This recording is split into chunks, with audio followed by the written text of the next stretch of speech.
Kenapa Mbak? Suaramu jauh Mbak. Bisa, aku boleh cerita nggak unek-unek apa? Kenapa? Cerita apa kamu sayang? Kipas anginmu dimatiin. Sudah. Kipas anginmu dimatiin dulu. Miss, aku boleh nggak sih cerita kalau kesal ke orang tua aku? Tentang orang tuamu atau tentang kamu sendiri?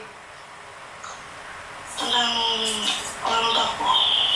Kenapa? Karena kan kamu itu ya yang suamimu punya CCTV, CCTV-nya dimatiin sama mantannya. Terus kamu sekarang menikah siri di Taiwan hamil, itu bukan? Iya benar. Kenapa lagi dengan orang tuamu sayang? Nah, orang tua aku tuh kayak betul-betul Miss, di rumahnya. Pateni. Iya, aku ingat mbaknya ini. Apa ya? Ceritanya dia tuh menikah dengan duda, punya anak.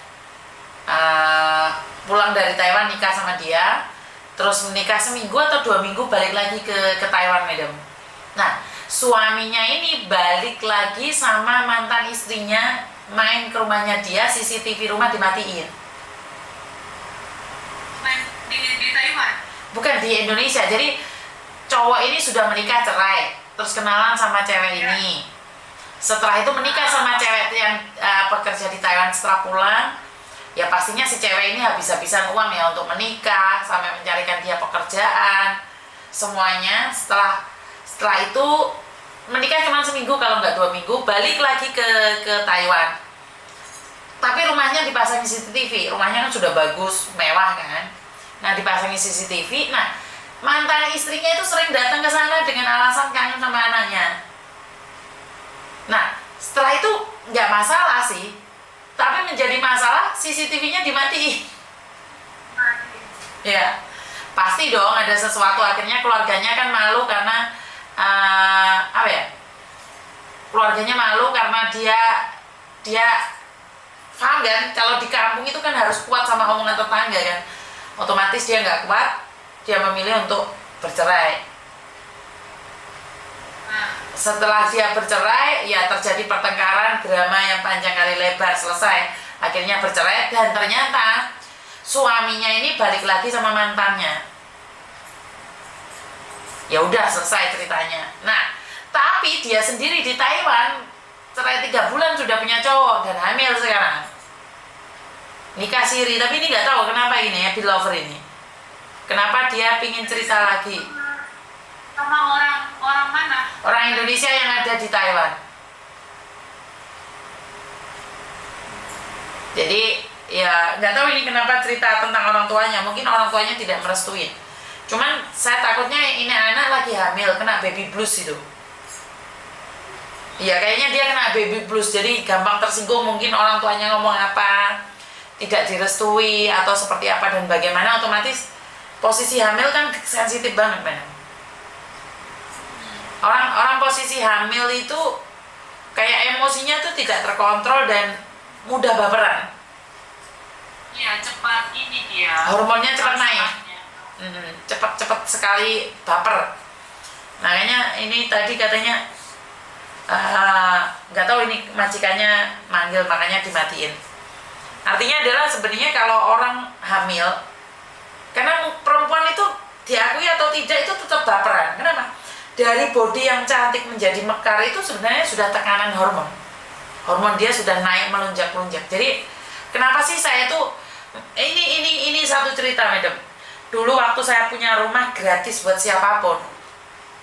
Waktu itu di Macau, satu hal dan apa ya?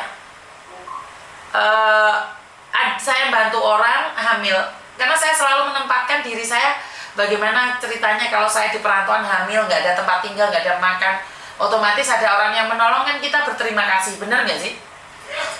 Yes. Nah, setelah itu saya bantu dia. Oke, kamu hamil, tapi bukan berarti kamu nggak punya aturan loh. Orang hamil memang baperan, tapi tidak boleh dong kan, harus menempatkan diri kamu itu numpang di rumah orang, harus jaga diri juga. Benar nggak sih? Nah, sudah tak bantu tinggal di sana, malah seolah-olah dia yang punya rumah dan ngatur-ngatur, otomatis orang-orang kan nggak suka. Dan selalu minta dilayani sama orang-orang lain. Saya di Mako itu punya rumah gratis. Awal mula saya membantu orang itu karena di Mako itu dulu banyak orang tertipu job itu, madam. Tidur-tidur di jalan-jalan itu orang Indonesia semua. Nih itulah saya mendirikan boarding house gratis di Makau pada zamannya.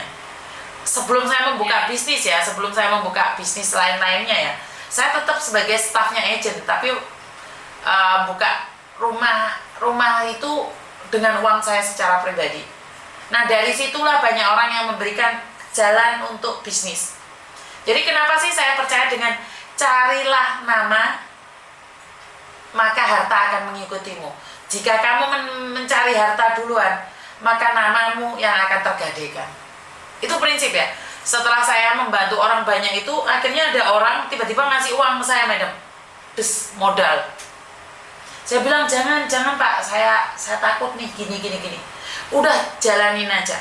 Akhirnya saya nyewa rumah buat bisnis. Penampungan para TKW. Tapi saya bukan PT. Ya. Jadi saya cuma menampung mereka saja sampai dia balik lagi ke Hong Kong.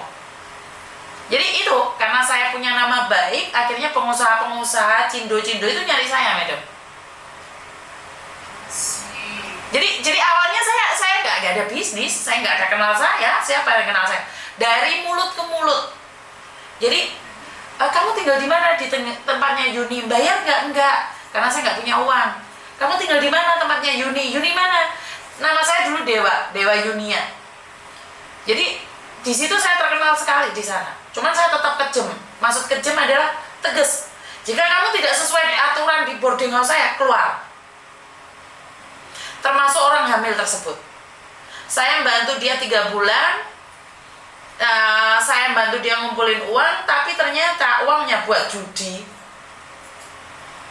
Di Mako itu dibuat judi. Jadi saya ngasih tempat dan makan gratis. Saya bantu cariin uang donasi, tak kasihkan dia buat judi. Buat judi. Saya itu bukan penjudi. Nah, waktu itu saya dari Hong Kong pulang ke Makau tengah malam, naik yang jam 12, otomatis sampai naik Makau jam 1. Saya kan KTP Hong Kong, otomatis kan cepat kalau keluarnya, nggak usah antri banyak. Jadi 15 menit itu sudah keluar. Biasanya kalau saya datang itu nggak sampai jam 12 malam. Tiba-tiba saya pingin pulang Makau jam 12 malam, pikiran suntuk, punya masalah sama Pak Tony, bertengkar sama Pak Tony, saya pulang ke Makau tengah malam itu. Saya nggak sengaja pingin ke kasino. Ke kasino kan ambil roti gratis, ambil air gratis kan. Saya jalan ke kasino ngeliat, sama Tuhan dikasih lihat dia, madam. Dia lagi main judi. Nangis saya. Jadi selama ini saya membantu orang yang salah. Nangis saya. Setelah itu tahu nggak? Saya usir dia. Malam itu juga jam 12 malam saya usir dia. Kalau sekarang saya ngusir orang di media sosial live, pasti saya sudah viral, madam. Pasti saya sudah dihujat seluruh Indonesia.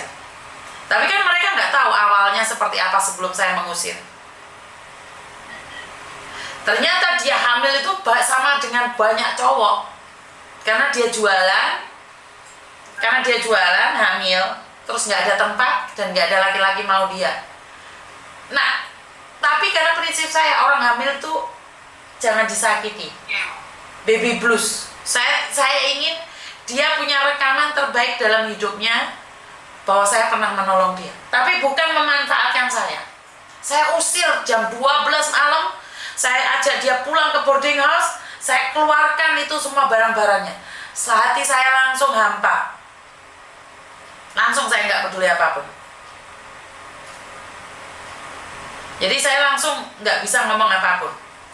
Saya tidak ingin. Kalau zaman sekarang saya mungkin viral nih, saya mungkin dihujat mati-matian gitu. Pasti itu. Orang yang nggak tahu ceritanya. Iya, karena nggak tahu ceritanya. Saya marah sejadi-jadinya itu waktu itu. Karena mungkin karena efek dari Hongkong juga, saya lagi bertengkar sama suami, pulang ke Makau, bukannya mendapatkan sesuatu yang indah, malah saya dapat donasi, saya kasihkan dia, malah dianya dibuat judi. Kalau kalian ada di posisi saya seperti apa? Ya untung zaman dahulu nggak ada ya. Iya, langsung di stick sama yang ngehit saya. Jadi langsung madam. Posisi dia hamil itu 3 bulan ke tempat saya, tinggal di tempat saya 3 bulan, saya depak dia keluar. Selesai wes. Jadi saya zaman dahulu itu nggak ada ampun-ampunnya. Terus ada lagi satu cerita, tiba-tiba ada anak, tapi ini anak Filipina ya, bukan anak Indonesia. Tempat saya itu satu rumah itu angker banget madam, angker itu memang di situ.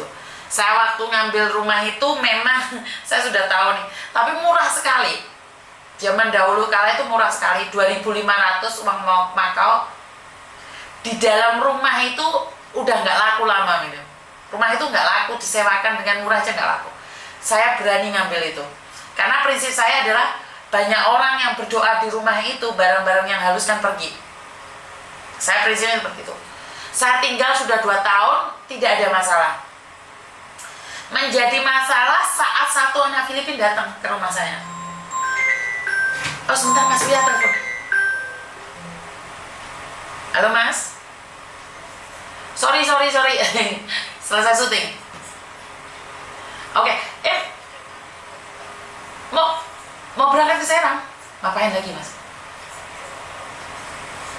Oh waduh, mantap pokoknya. Sibuk terus. Ini barusan dapat info dari Madam, katanya Madam sudah punya 2 polisi nih kalau mau dibawa ke Trans. Sudah confirm. Oke. Mas Uya mau langsung komunikasi sama Madam aja? Oke. Dikasihkan ke orang Serang langsung ya. Oke, siap. Tak kasihkan sekarang nomornya Madam ya. Siap. Terima kasih. Oke, sehat selalu ya. Oke, thank you. Oke, bye. Oke. Kan saya langsung ke Mas Uya. Udah ada nomor aku di asistennya Mas Uya. Enggak, Mas Uya minta sendiri mau dikasihkan ke Trans. Soalnya kan nggak lewat asisten, beda aluran. Oke. Jangan nomor yang ini Miss, nomor yang pribadi itu. Yang mana pula yang pribadi, Madam?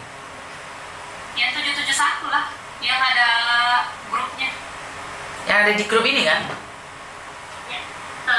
Oh ya, 77446 itu bukan? Bukan, 7446 itu yang aku telepon pertama itu yang buat jualan itu. Yang buat jualan. Sebentar. SMS ke aku, Madam. Oh ini. 771. Oh ini siap. Yang ada di grup. Kenapa nggak keluar ya kalau di share ke Mas Uya ya? Nah gitu Madam, gincuan. Bukan gincuan, tadi pakai pasnya. Oke.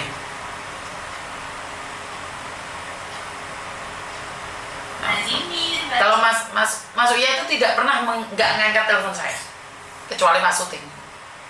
Langsung itu pasti ya Mas Uya. Makanya kalau butuh bantuan teman-teman untuk Mas Uya itu langsung Mas Uya. Dan yang melanjutkan tadi cerita yang tadi ya. Satu hal, setelah itu ada anak Filipina, Madam. Saya kan selalu keliling rumah nih. Kalau malam, kalau saya pulang Makau itu saya selalu keliling rumah. Rumah saya itu dari lantai 1 sampai 5 apartemen gitu. Terus tapi ada tempat-tempat yang untuk menyembunyikan anak-anak yang kaburan. Jadi saya itu membantu orang itu ada yang kaburan, ada yang resmi, saya sembunyikan. Nah, tiba-tiba saya mendapatkan telepon yang mengatakan bahwa ada anak Filipina kesurupan. Udah hancur-hancuran, rumah itu sudah dipecahin semua sama dia. Nggak ada yang bisa membantu dia. Ini mungkin kalau ada anak-anak saya zaman dahulu bisa jadi saksi. Saya datang jam 2 pagi, ke rumah tersebut dan bilang apa? Dia udah marah. Habis itu ini bukan saya peramal ya madam ya, saya itu bukan dukun. Kalau saya bilang dukun itu saya bohong. Jangan percaya omongan saya. Saya cuma ngomong sama kalian. Nah, saya masuk terus saya lihat mana yang kesurupan. Wih, kayak actionnya itu bener-bener madam. Sambil gini, mana yang kesurupan? Saya lihat dulu, saya terawang, saya bilang gitu. Setelah saya terawang, oh, jangan ada yang deket sama dia ya. Semua anak-anak mundur. Kenapa miss? Kenapa miss? Karena saya merasakan ada aura-aura yang nggak bener. Kalau kalian sentuh tubuhnya, itu akan nempel ke kalian, aku bilang gitu. Enggak, saya nggak punya ilmu. Setelah itu, saya bilang sama dia, nggak ada yang nyentuh dia. Dengarkan saya bilang pakai bahasa Inggris ya. Dengarkan saya. Ini roh halus ini sedang menyelimutin tubuhnya. Percaya tidak bahwa dia akan jalan ke kamar mandi?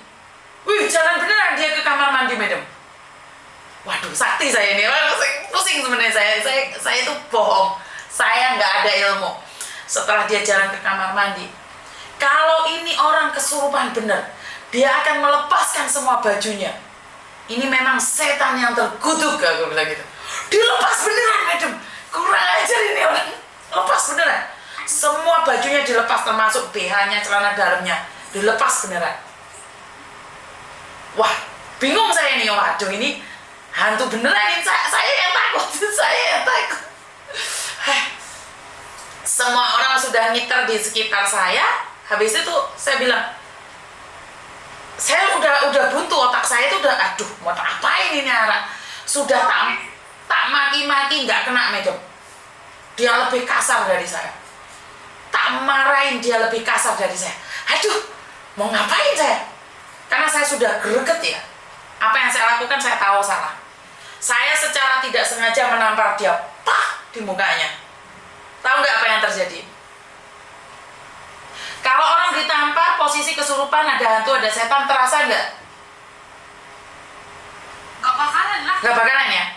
Dan apapun yang terjadi dia tidak akan bergerak kan, benar nggak? Tapi tahu nggak apa yang dia lakukan? Apa yang dia lakukan? Ngelawan. Enggak, dia nunduk ke bawah mencari sesuatu. Saya kan nggak tahu yang dicari dia apa. Benar nggak sih? Saya kira setannya jatuh. Ternyata gigi palsunya yang jatuh.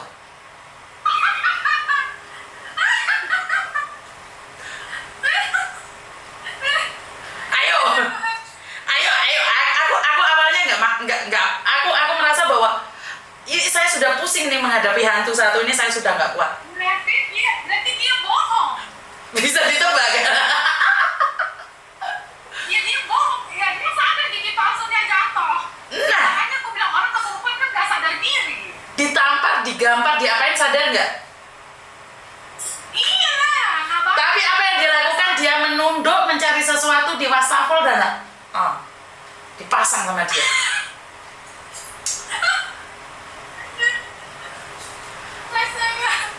Kalau aku jadi sama aku tampar, sama aku patahin. Enggak, aku bilang, aku jadi nggak jadi marah, madam. Aku langsung tahu kan, mood aku itu cepet berubah.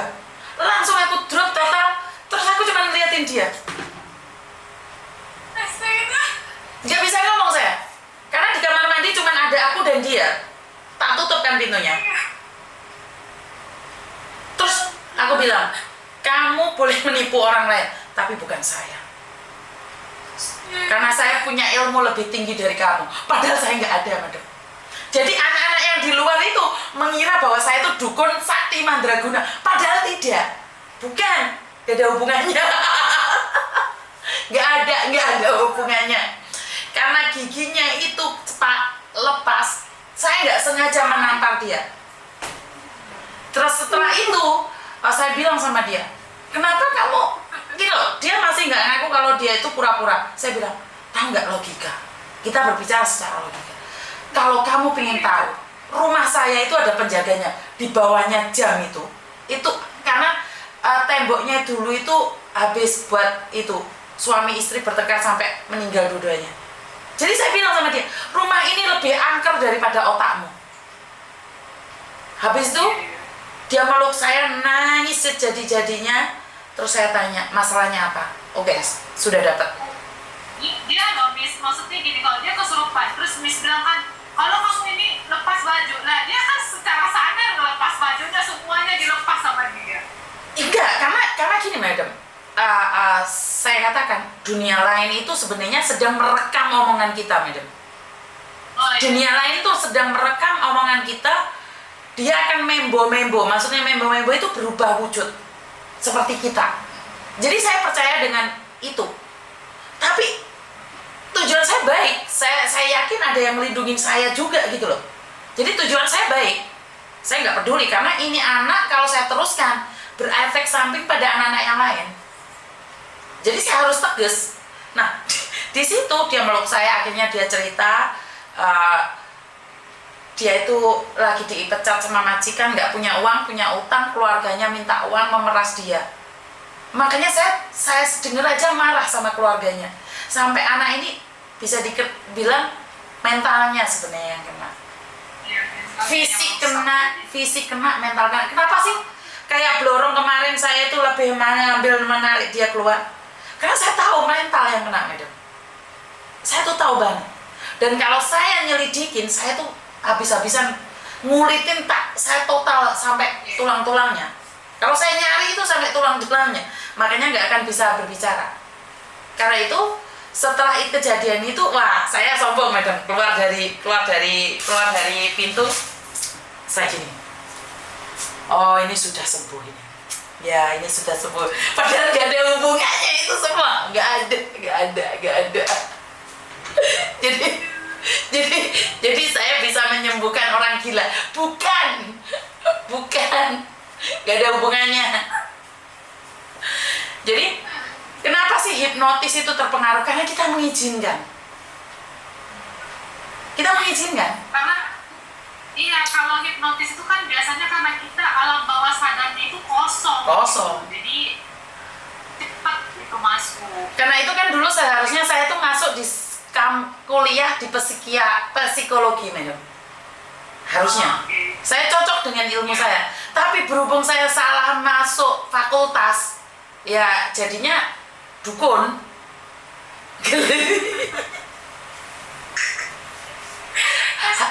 Harusnya saya itu jadi dokter.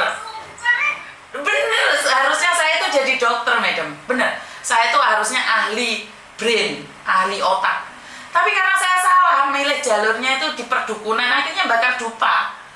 Karena suami saya Buddha, jadi pusing nggak? Jadi kuliah dicek pekodamnya, salah saya, dukungnya codot. Jadi sekali lagi, kenapa sih saya ngajarin follower saya untuk jangan cari harta, tapi carilah nama. Karena nama akan membawa harta, tapi harta yang akan menjatuhkan nama. Saya lebih memilih mencari nama, menebar kebaikan. Itu prinsip ya. Jadi buat teman-teman yang di channel ini penontonnya 87 itu sudah banyak ya, karena channel baru. Gak ada yang kena. Miss Yuni kenyang pengalaman bukan dadakan, makanya omongannya Miss Yuni kena banget, terutama buat saya. Iya, karena seperti itu. Dan satu lagi, di boarding house selalu mengatakan uangnya hilang, padahal uangnya dikirimkan pada keluarganya yang dituduh teman-temannya. Itu ada, madam. Zaman dahulu kala tahun 2000-an itu nggak ada namanya Facebook, belum ada, tapi adanya Messenger. Masih ingat zaman-zaman Messenger di laptop besar itu? Yahoo Messenger sama Skype, bener nggak? Skype. Nah, waktu itu saya itu karena rumah saya banyak, tiba-tiba saya datang. Saya dandan tomboy. Waktu itu saya cerai sama suami saya, anak-anak saya itu ikut bapaknya satu, ikut ibu saya satu. Saya cerai dengan suami saya itu nomboy. Karena kalau nomboy itu pakai baju enak gitu loh, madam, nggak ribet gitu loh, nggak harus beli pakai kaos oblong, pakai celana kelowor gitu kan, nggak ada yang itu. Dan ada salah satu agensi itu tiba-tiba pegang ini saya, apa sih ini namanya, paha. Karena itu saya langsung pakai dandanan tomboy dan saya bilang, maaf, saya nggak suka laki-laki, saya suka perempuan. Nah dari situlah saya berubah menjadi dandanan tomboy. Saya berubah menjadi dandanan tomboy saat itu. Dari situ saya sangat mudah sekali tidur dimanapun bisa. Kenapa anaknya Madam mau ngomong dulu? Enggak udah. Udah. Nunjukin nih tablet boneka. Jadi dari situlah saya dandan tomboy, tapi saya nggak potong rambut. Rambut saya tetap panjang walaupun saya dandan tomboy cuman baju aja nih. Ya, jadi saya karena kebutuhan kerja dan ya jujur banyak perempuan yang suka sama saya. Tapi saya untuk ke arah ke sana itu tidak, saya masih normal. Saya prinsipnya saya punya anak. Walaupun saya dimaki-maki bodoh amat itu aja. Terus habis itu saya sering datang nih ke rumah malam itu saya suka ngecek satu-satu. Habis itu saya tidur bareng nih sama mereka. Saya ngelihat ini anak cantik banget malam. Pakai lipstick, pakai apa tapi dia tidur. Pakai baju cantik itu tidur, Madam. Tahu nggak apa yang terjadi? Semua sudah tidur, dia itu ambil sandal tuh sambil gini. Bangun tidur, bawa sandal seperti ini. Udah mau buka pintu, mau keluar ini 5 anak di boarding house. Dia itu mau buka pintu, kayak gini, buka pintu. Retek gitu, saya tanya, mau kemana Mbak? Mereka sudah dandan menor semua. Mau keluar. Maka dari itu saya sudah pengalaman jaga anak-anak dari berbagai macam cara. Jadi dari yang pakai baju, ngelepas baju itu sudah banyak. Di zaman-zaman dahulu kala itu sudah ada. Pokoknya anak nggak taat di boarding house saya, pakai aturan sendiri, saya suruh keluar memang. Saya nggak mau ngurmat anak-anak seperti itu. Karena ini mungkin prinsip ya. Jadi saya tidak mau terpengaruh oleh siapapun. Ini apa lagi? Ketipu, bingung harus melacak kemana Miss, kayak dihipnotis jarak jauh Miss, minta solusinya, maksudnya kena PPN lagi. Ini Pak Arif Widodo namanya. Coba lihat. Enggak tahu ini, cuman uangnya aja Arif Widodo. Apa ini sih? Tunggu ya, tak teleponnya dia. Ini Taiwan ini. Makanya saya gerak-geri orang itu sudah bisa membaca, Madam. Bukan karena saya punya ilmu nujum, bukan. Karena pengalaman. Halo. Selamat malam, Bi. Selamat malam. Kenapa, Mbak? Assalamualaikum.